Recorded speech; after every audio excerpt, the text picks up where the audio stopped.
अदम गोंडवी हिंदी की उस धारा के कवि हैं जो हमेशा जमीन से जुड़े लोगों और उनके सरोकारों के बारे में बेहद सरल और नुकीले शब्दों में बात करते रहे हैं।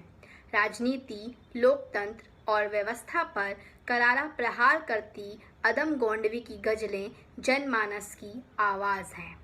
अदम गोंडवी ने अपनी कविताओं में जीवन के करारे सच का बड़ी बेबाकी से वर्णन किया है। उनकी कविताओं में भय, भूख, गरीबी और भ्रष्टाचार का बेखौफ रूप झलकता है। तो प्रस्तुत है अदम गोंडवी की कुछ गज़लें। मानवता का दर्द लिखेंगे, माटी की बू बास लिखेंगे। मानवता का दर्द लिखेंगे, माटी की बू बास लिखेंगे।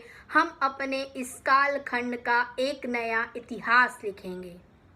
सदियों से जो रहे उपेक्षित, श्रीमंतों के हरम सजाकर उन दलितों की करुण कहानी मुद्रा से रैदास लिखेंगे। प्रेमचंद की रचनाओं को एक सिरे से खारिज करके ये ओशो के अनुयायी हैं, काम सूत्र पर भाष लिखेंगे। एक अलग ही छवि बनती है परंपरा भंजक होने से, तुलसी इनके लिए विधर्मी, देरीदा को खास लिखेंगे।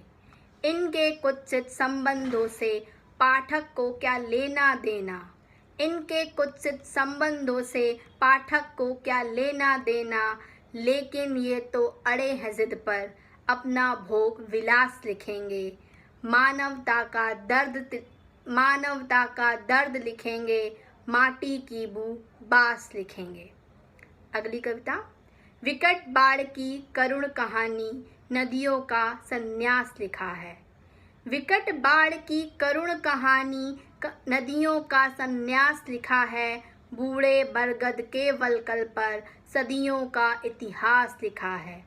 क्रूर नियति ने इसकी किस्मत से कैसा खिलवाड़ किया है। मन के पृष्ठों पर शाकुंतल, अधरों पर संत्रास लिखा है।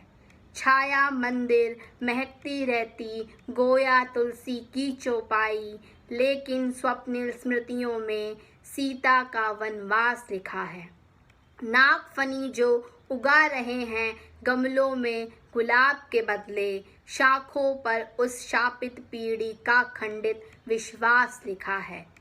लू के गर्म झकोरों से जब पछुआ तन को झुलसा जाती, इसमें मेरी तन्हाई के मरुस्थल में मधुमास लिखा है। अर्ध तृप्ति उद्दाम वासना, ये मानव जीवन का सच है। धरती के इस खंड काव्य पर वृहदग्ध उच्छ्वास लिखा है। विकट बाढ़ की करुण कहानी, नदियों का संन्यास लिखा है। धन्यवाद।